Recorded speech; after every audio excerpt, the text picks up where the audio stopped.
Halo semuanya, hari ini aku bakal ngebahas moral luck itu apa sih?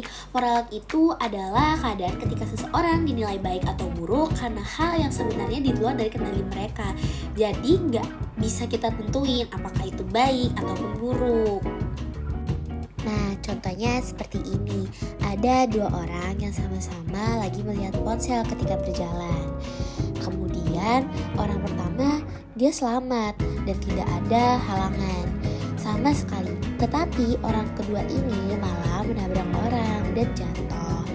Seperti itu singkatnya. Nah jadi kadang penilaian orang ke kita bukan cuma dari apa yang kita lakukan, tapi keberuntungan atau nasib yang ikut berperan di dalam situ. Kemudian ada dilema dalam moral luck. Apakah adil kalau seseorang dinilai dari hasil akhir yang sebenarnya nggak sepenuhnya dia kontrol?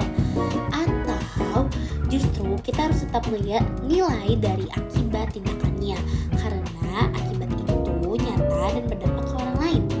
Contohnya seperti ini, seorang dokter sudah melakukan prosedur operasi sesuai standar. Namun karena kondisi pasien yang tidak terduga, pasien meninggal.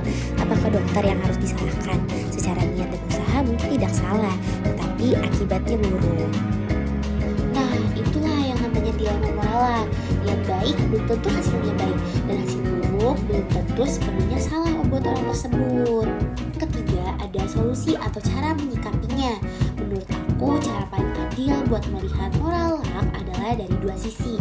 Yang pertama, lihat dari niat dan usahanya.